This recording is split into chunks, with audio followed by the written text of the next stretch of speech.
The 1960s were a groundbreaking decade for music, revolutionizing the way we experience sound and shaping the foundation of modern genres like rock, pop, and soul.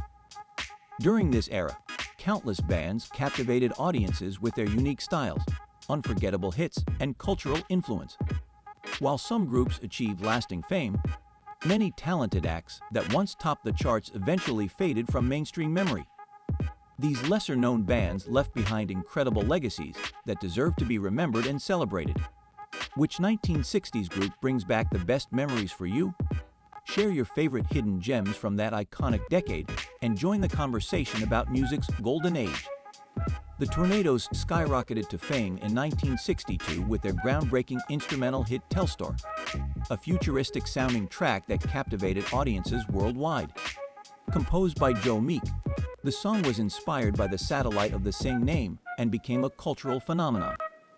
The track's success made the Tornadoes the first British group to top the US Billboard Hot 100, an achievement that set the stage for the British invasion that followed. Their signature style blended rock and roll with space-age sounds, making them pioneers of experimental music. Telstar was their defining hit, standing out for its use of electronic effects, which was revolutionary at the time. Other notable tracks like Globetrotter and Robot showcased their ability to create captivating melodies without lyrics. Despite their early success, the group struggled to replicate the magic of their debut hit. The Tornadoes' downfall stemmed from internal conflicts, management struggles, and the rapidly evolving music scene of the late 1960s. The rise of vocal-driven rock bands overshadowed instrumental groups, and after multiple lineup changes, the group eventually disbanded. Despite fading from mainstream memory, the Tornadoes' innovative approach to music left a lasting mark. Telstar remains a nostalgic classic and a testament to their groundbreaking creativity.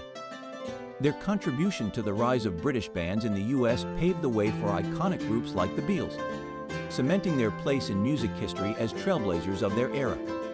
The Shangri-Las captured the essence of 1960s youth culture with their dramatic storytelling and rebellious image. Hailing from Queens, New York, the all-female group rose to fame with their hit Leader of the Pack, released in 1964. The song, known for its gripping narrative of love, rebellion, and tragedy, featured the iconic sounds of revving motorcycles and heart-wrenching vocals. It topped the US charts and became a defining track of the teen tragedy genre, cementing their place in pop history. The group was celebrated for their unique blend of sweet harmonies and gritty, emotionally charged lyrics. Songs like Remember, Walking in the Sand, and Give Him a Great Big Kiss further showcased their talent for blending innocence with edgier themes.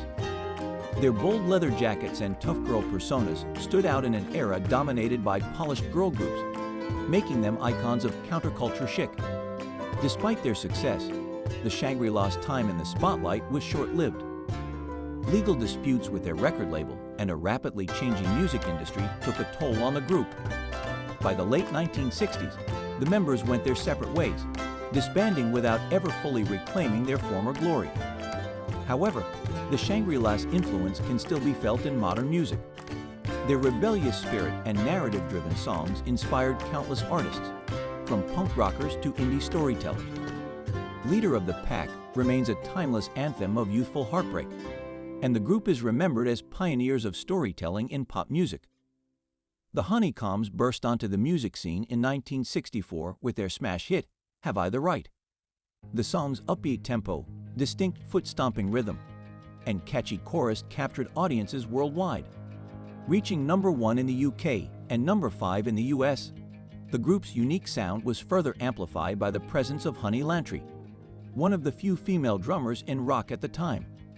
Her trailblazing role behind the drum kit set the band apart and earned widespread admiration.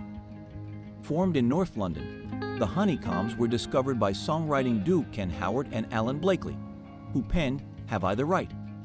For them. The group's polished yet energetic style was perfectly suited to the British invasion era. With their debut single making waves in both Europe and the US, their follow-up singles, including That's the Way and Is It Because, attempted to recreate their early success, but failed to match the popularity of their debut hit. Unfortunately, as the mid-1960s progressed, Shifting musical trends and the rise of psychedelic rock left many pop groups struggling to keep up, including the Honeycombs. Internal changes, including lineup adjustments, and their inability to produce another chart-topping hit led to their eventual decline. By 1967, the Honeycombs had disbanded, their moment in the spotlight fading. Despite their brief time at the top, the band's impact, particularly through Honey Lantry's pioneering presence, remains significant. Have I the Right is still celebrated as a quintessential British invasion track, and the Honeycombs are remembered for their unique contributions to 1960s pop music. The Zombies were known for their sophisticated sound, blending jazz-infused keyboard arrangements, haunting melodies, and the smooth, soulful voice of lead singer Colin Blunstone. They gained early fame in 1964 with their debut hit, She's Not There, a mysterious and moody track that soared to number 2 on the US charts. Follow-up songs like Tell Her No further cemented their reputation as one of the most unique bands of the British invasion. In 1968, the Zombies released Odyssey and Oracle, an album that would later be regarded as one of the greatest in rock history. The standout track, Time of the Season, with its iconic bass line and hypnotic call-and-response chorus, became an enduring classic. However, despite its belated success, the album initially failed to achieve significant commercial success, leading to the band's financial struggles. Internal pressures, poor financial management, and the frustration of not breaking through commercially took their toll, and the Zombies disbanded shortly before Time of the Season became a massive hit in the US. Ironically, the song's posthumous success revived interest in their work, but the group had already moved on to individual projects. Despite their premature breakup, the Zombies' legacy endured. Their innovative use of harmonies and genre blending inspired countless musicians in the decades that followed. In the 21st century, the band reunited for special tours, celebrating the timeless appeal of their music. They were finally inducted into the Rock and Roll Hall of Fame in 2019, solidifying their place as one of the most influential bands of the 1960s.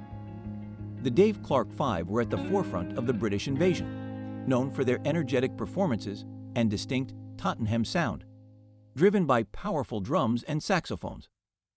Formed in 1957 by drummer Dave Clark, the band rose to prominence with their 1963 hit, Glad All Over, which dethroned the Beatles' I Want to Hold Your Hand from the top of the UK charts.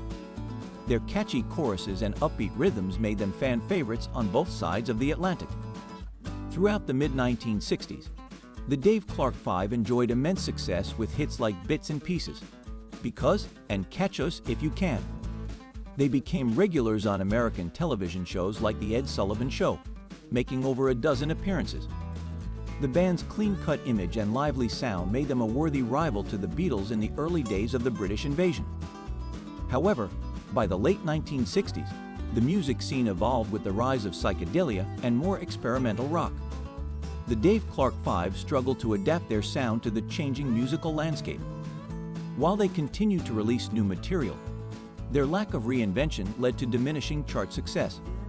In 1970, after several attempts to recapture their earlier glory, the band officially disbanded. Despite fading from mainstream memory, their legacy as pioneers of British rock remains significant.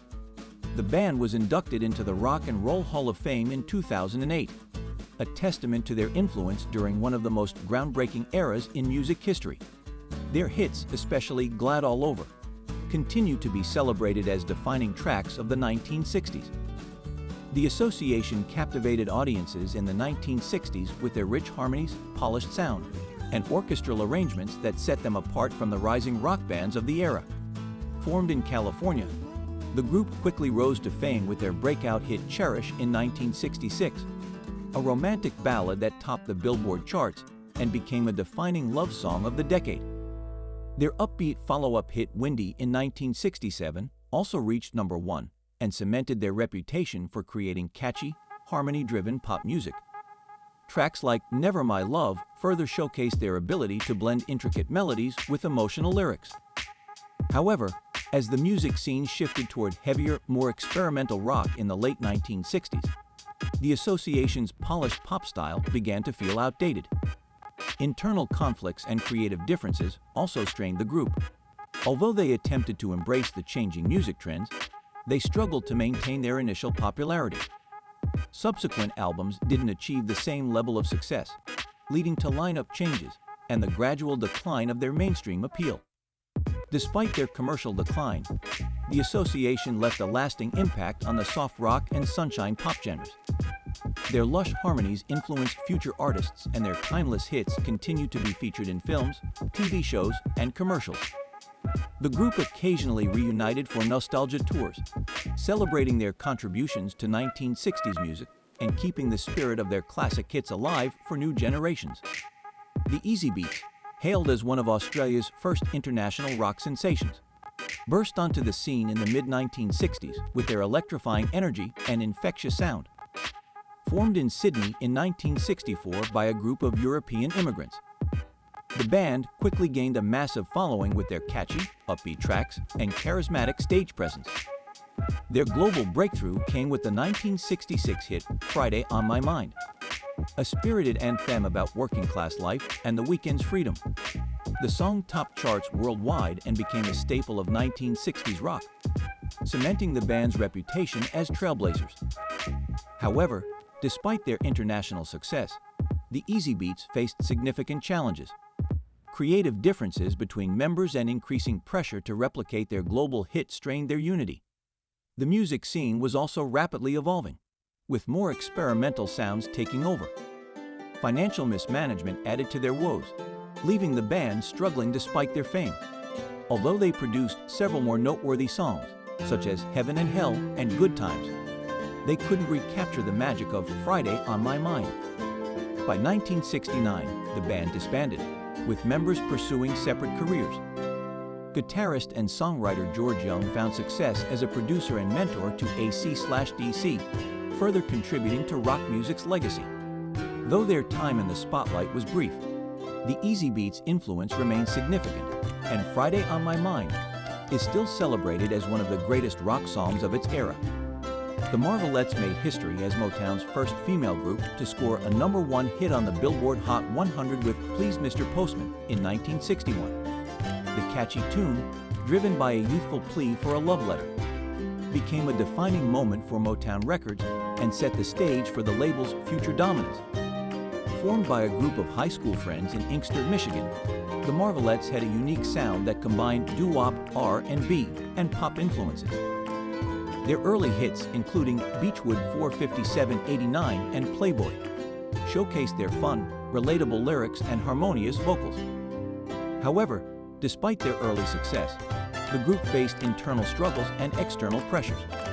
Lead singer Gladys Horton's departure in 1967, due to personal reasons, marked a significant turning point. Wanda Young took over as lead, but the group's dynamics changed. Additionally, Motown's growing roster of acts, such as the Supremes and Martha and the Vandellas, overshadowed the Marvelettes. With the label shifting focus to newer stars and a changing music landscape, the group struggled to maintain their prominence. By 1970, the Marvelettes officially disbanded, with some members attempting solo careers. Despite their decline, the group's influence on the development of girl groups and their trailblazing role in Motown's success remains undeniable. Please Mr. Postman continues to be a beloved classic, covered by artists like the Beatles and the Carpenters, ensuring the Marvelettes' legacy endures. The Shadows were pioneers of the instrumental rock scene, achieving massive fame with their 1960 hit, Apache. Their distinctive, reverb-heavy guitar sound, led by Hank Marvin's iconic Fender Stratocaster, became the blueprint for countless bands that followed. Formed in the late 1950s, the Shadows initially gained prominence as the backing band for Cliff Richard, but they quickly established themselves as a successful act in their own right. With other memorable tracks like FBI and Wonderful Land, they dominated the UK charts throughout the early 1960s. Despite their instrumental brilliance, the Shadows faced challenges as the British invasion ushered in a new era of rock bands with charismatic vocalists. The rise of vocal-centric groups such as the Beatles and the Rolling Stones shifted public attention away from instrumental acts. Additionally, changing musical tastes in the mid-60s saw audiences gravitating toward the emerging psychedelic and hard rock movements. The group disbanded briefly in the late 1960s before reuniting for various tours and projects in the following decades. Despite being overshadowed at their peak by vocal bands, the Shadows' influence on guitar-based rock remains immense. Hank Marvin's innovative techniques inspired generations of musicians, and their timeless instrumentals, especially Apache, continue to be celebrated as classics that shaped the early sound of rock and roll. The Box Tops rose to fame in 1967 with their massive hit The Letter, featuring 16-year-old Alex Chilton's distinctive gravelly voice that sounded far beyond his years. The song's short but impactful runtime of under 2 minutes, combined with its soulful delivery and catchy melody, captivated audiences and shot to #1 on the US charts. The Box Tops followed up with other hits like Cry Like a Baby and Soul Deep, further cementing their place in the late 1960s pop rock scene. Despite their initial success, the group faced challenges that contributed to their early disbandment. Creative control became a major issue, as the band was often sidelined by producers who dictated their sound and image. This led to frustration among the members, especially Chilton, who yearned for more artistic freedom. Additionally, the music industry's rapid shift towards more experimental rock left the band struggling to evolve beyond their pop-soul formula. By 1970, the Box Tops disbanded, and Alex Chilton went on to form the critically acclaimed but commercially underappreciated band Big Star, solidifying his legacy in a world of alternative rock.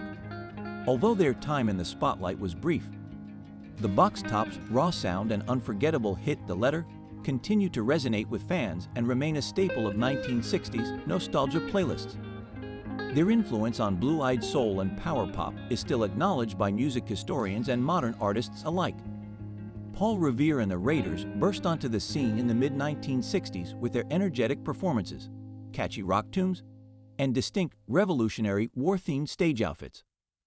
Led by organist Paul Revere and charismatic frontman Mark Lindsay, the group became known for hits like Kicks, an anti-drug anthem praised for its bold message during a time when drug culture was on the rise.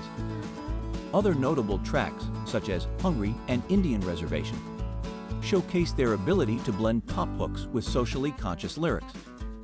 The Raiders' entertaining, polished image and comedic stage presence made them regulars on TV shows like Where the Action Is, where they captured the hearts of American teens. However, as the late 1960s counterculture revolution took hold, the band's clean-cut, gimmicky image began to feel outdated compared to the raw, experimental styles of bands like The Doors and Jefferson Airplane. Fans gravitated toward more introspective music that reflected the turbulent social climate. Despite their waning popularity, the group managed one last major hit with Indian Reservation, The Lament of the Cherokee Reservation Indian, in 1971, which became their biggest commercial success.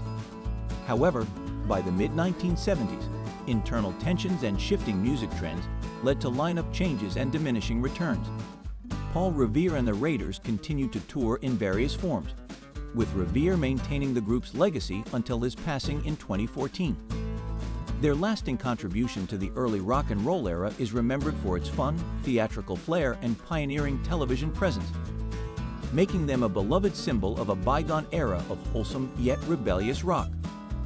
The Left Banke gained fame in the mid-1960s for their signature Baroque pop sound, which combined rock with classical-inspired melodies and lush arrangements. Their breakout hit, Walk Away Renee, released in 1966, became an enduring classic thanks to its poignant lyrics, sweeping strings, and harpsichord flourishes. The song's emotional depth and orchestral sophistication stood out in a decade filled with guitar-driven rock. Their follow-up single, Pretty Ballerina, reinforced their reputation for crafting melancholic yet beautiful songs. Despite their initial success, the band struggled with internal conflicts. Michael Brown, the group's primary songwriter and keyboardist, often clashed with the other members due to creative differences and his desire to maintain control over the band's direction. These tensions led to Brown's departure, which significantly weakened the group's chemistry and creative output. Without Brown's songwriting genius, the Left Banke found it challenging to replicate the success of their early hits. Their subsequent albums failed to make a significant commercial impact, and the band eventually disbanded in the late 1960s. Attempts at reunions over the years were short-lived due to lingering disputes. Despite their brief time in the spotlight, the Left Banke's influence endured. Their use of classical instrumentation and introspective lyrics paved the way for future artists in genres like chamber pop and indie rock. Songs like Walk Away Renee remain timeless, continuing to captivate new generations of listeners with their haunting beauty. The Turtles rose to fame in the 1960s with their infectious melodies and harmonious vocals. Their biggest hit, Happy Together, released in 1967, became an enduring anthem of love and joy, topping the Billboard charts and cementing the band's place in pop music history. Known for their playful stage presence and witty personalities, the Turtles offered a lighthearted alternative to the heavier themes emerging in late 60s rock music. While Happy Together remains their signature song, they also produced other memorable tracks like Eleanor and She'd Rather Be With Me. However, behind the scenes, the band faced significant challenges. Their relationship with their record label, White Whale Records, became increasingly strained due to contractual disputes and disagreements over creative control. The label's demands for more commercial hits led to growing frustrations within the band. By the early 1970s, the Turtles disbanded, worn down by the legal battles and the pressures of fame. Former members Howard Kaylan and Mark Volman reinvented themselves as Flo and Eddie, a comedic musical duo who later performed with Frank Zappa and contributed backing vocals to various artists, maintaining their presence in the music industry. Despite their disbandment, the Turtles' legacy lives on. Happy Together remains a pop culture staple, frequently featured in movies, commercials, and nostalgic playlists. Their unique blend of humor, harmony, and charm has left a lasting impression, ensuring they remain fondly remembered as one of the defining groups of the 1960s. The Lovin Spoonful captured the spirit of the 1960s with their infectious blend of folk rock and upbeat pop tunes. Their breakout hit, Do You Believe in Magic?, introduced listeners to their signature sound, cheerful melodies paired with whimsical lyrics. They followed it up with other iconic hits like Summer in the City, a gritty, energetic anthem that reached #1 on the Billboard Hot 100 in 1966 and became a quintessential summer track. At the heart of the band was lead singer and songwriter John Sebastian, whose warm vocals and distinctive harmonica gave the group its unique identity. The Lovin Spoonful enjoyed a string of successes, including songs like Daydream and You Didn't Have to Be So Nice, earning a devoted fan base. However, the band's trajectory took a hit in 1967 when John Sebastian left to pursue a solo career. His departure significantly weakened their creative core. Though the remaining members attempted to carry on, they struggled to maintain the same level of chart success. Internal tensions, changing musical trends, and the growing dominance of harder rock and psychedelia further contributed to their decline. By the early 1970s, the Lovin Spoonful had effectively disbanded, though they briefly reunited for special occasions. Despite their relatively short time at the top, their legacy endures through their timeless hits, which continue to evoke nostalgia and joy. Their music remains a touchstone of the optimistic and carefree side of the 1960s, with Do You Believe in Magic?, symbolizing the era's sense of wonder and possibility. The Walker Brothers gained fame in the mid-1960s with their lush, orchestral pop sound and emotional ballads. Despite their name, the trio, Scott Walker, John Walker, and Gary Walker, were not biological brothers but bonded over their shared love of music. Their breakthrough hit, The Sun Ain't Gonna Shine Anymore, became a global sensation, topping charts in the UK and making a significant impact in the US. The song's haunting arrangement and Scott Walker's deep, melancholic voice created a timeless anthem of heartbreak and longing. The group's success was marked by a string of hits, including Make It Easy on Yourself and My Ship Is Coming In. Their blend of orchestral arrangements and introspective lyrics set them apart from the more upbeat rock bands of the era, earning them a devoted fan base. However, as the late 1960s ushered in a new era of experimental rock and psychedelia, the Walker Brothers' polished, Baroque style began to fall out of favor. Scott Walker, the group's enigmatic frontman, grew increasingly disillusioned with the pop scene and desired to pursue a solo career focused on more avant-garde and artistic music. His departure in 1967 marked the end of the group's initial run. Although they reunited briefly in the 1970s, the magic of their early years proved difficult to recapture. Scott Walker's solo work took him in an entirely different direction, gaining critical acclaim for his bold, genre-defying compositions. The Walker brothers' legacy endures through their iconic hits, particularly "The Sun Ain't Gonna Shine Anymore," which remains a poignant and enduring classic. Their rise and fall symbolize the fleeting nature of fame and the creative tensions that often accompany musical success. The Beau Brummels emerged in the early 1960s as one of the first American bands to embrace the British invasion sound while maintaining their West Coast charm. Formed in San Francisco, the group, fronted by the soulful vocals of Sal Valentino, quickly made a name for themselves with their debut hit Laugh, Laugh, which was praised for its catchy melody and melancholic lyrics. Produced by Sly Stone, the track became a radio favorite and solidified the Beau Brummels as pioneers of folk rock. Their follow-up hit, Just a Little, further showcased their knack for blending harmonies with jangly guitar riffs. Despite their early success, the Beau Brummels faced a series of setbacks, particularly with their record label, Autumn Records, which struggled financially and was eventually sold. The transition to Warner Bros. Records marked a challenging period for the band, as they were pressured to produce cover albums rather than original material. This hindered their creative momentum and alienated fans who admired their distinct sound. By the time psychedelic rock began dominating the music scene in the late 1960s, the Beau Brummels found it difficult to maintain relevance. Although they experimented with the genre, their efforts were overshadowed by more prominent acts of the time. Internal tensions and changing musical landscapes led to the band's eventual breakup. Despite their decline, the Beau Brummels left a lasting impression on folk rock and are often credited with bridging the gap between the British invasion and the emerging American rock scene. Their songs Laugh, Laugh, and Just a Little continue to be celebrated for their timeless quality and are regarded as early gems of 1960s rock. Their legacy serves as a reminder of the talent and potential that can be stifled by industry challenges. The Small Faces were one of the most beloved British mod bands of the 1960s, known for their energetic sound and stylish image. Formed in 1965, the group, featuring Steve Marriott's powerful vocals and guitar, Ronnie Lane on bass, Kenny Jones on drums, and Ian McLagan on keyboards, crafted anthems that define the mod subculture. Their breakthrough hit Itchy Coo Park became a psychedelic classic, celebrated for its dreamy lyrics, innovative production, and whimsical depiction of youthful escapism. Other tracks like Tin Soldier and All or Nothing showcase their emotional depth and rock prowess. Despite their success, internal tensions began to brew as Marriott grew frustrated with the band's creative direction. He wanted to embrace a heavier rock sound, while the others preferred to stick to their soulful roots.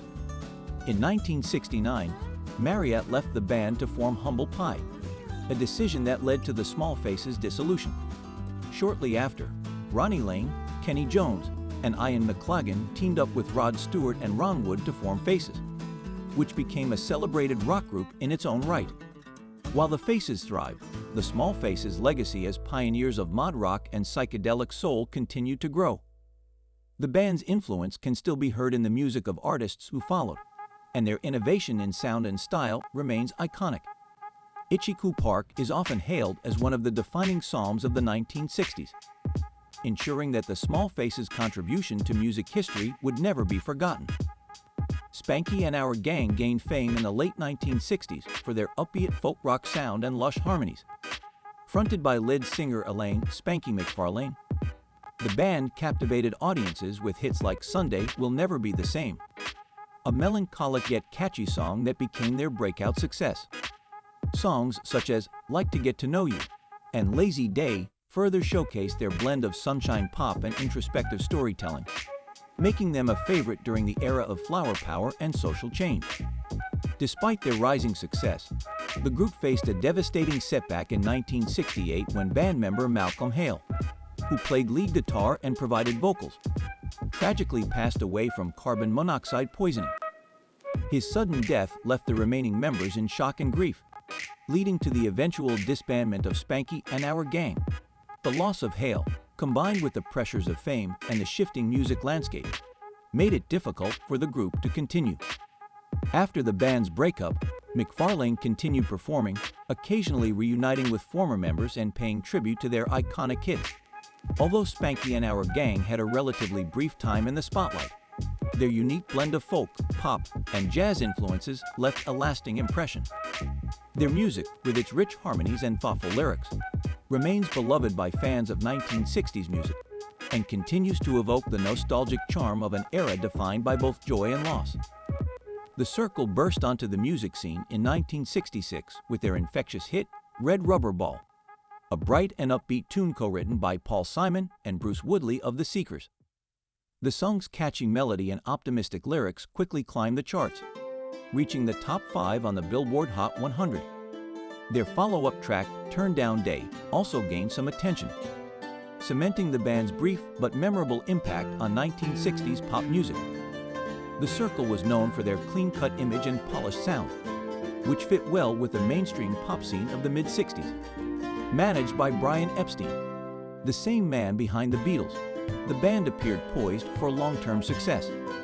However, despite their promising debut, they struggled to replicate the success of their early hits. The changing music landscape, which increasingly favored heavier, psychedelic sounds and socially conscious lyrics, left their lighthearted pop style feeling outdated. In 1967, The Cyrkle contributed to the film The Minx by composing its theme song, but it wasn't enough to keep their momentum going. By 1968, the band members decided to part ways and pursue different careers, with some entering the business world while others explored new musical projects. Though their time in the spotlight was brief, Red Rubber Ball remains a beloved pop classic, regularly featured in 60s nostalgia playlists. The Cyrkle's legacy serves as a reminder of the fleeting nature of fame and the lasting charm of a perfect pop song. Herman's Hermits became one of the most popular British invasion bands of the mid-1960s, charming audiences with their catchy tunes and boyish charm. Led by Peter Newen, their breakout hits like I'm Henry Vujaya, I Am, and Mrs. Brown, You've Got a Lovely Daughter showcased their playful, light-hearted style, earning them a devoted fanbase. Their sound was defined by upbeat melodies, humorous lyrics, and Newen's distinctive vocals. At their peak, Herman's Hermits rivaled even the Beatles and the Rolling Stones in commercial success, selling millions of records and appearing on American television shows. However, their music leaned toward bubblegum pop rather than the grittier, experimental rock emerging by the late 1960s, as bands like The Who, Cream, and Jimi Hendrix reshaped the rock landscape. The Hermits' clean-cut image and innocent love songs began to feel outdated. By the early 1970s, the group disbanded, with Peter Newen pursuing a solo career and later becoming a TV personality. Despite the decline in their mainstream popularity, Herman's Hermits remained a staple of nostalgia tours, with their classic hits continuing to resonate with fans of 60s pop. Their legacy lies in their ability to capture the joyful essence of the British invasion era, with songs that remain sing-along favorites decades later. Fans still remember Herman's Hermits fondly for their catchy choruses and feel-good sound, making them a beloved part of 1960s music history. The 1960s were a transformative era for music, producing some of the most innovative and memorable groups of all time. While some bands like the Beatles and the Rolling Stones continue to dominate music history, countless others faded from the mainstream despite their immense talent and cultural contributions. Groups like the Zombies, Herman's Hermits, and the Lovin Spoonful created unforgettable songs that captured the spirit of an entire generation. Their harmonies, experimental styles, and catchy lyrics made them icons of their time, even if they eventually fell off the radar.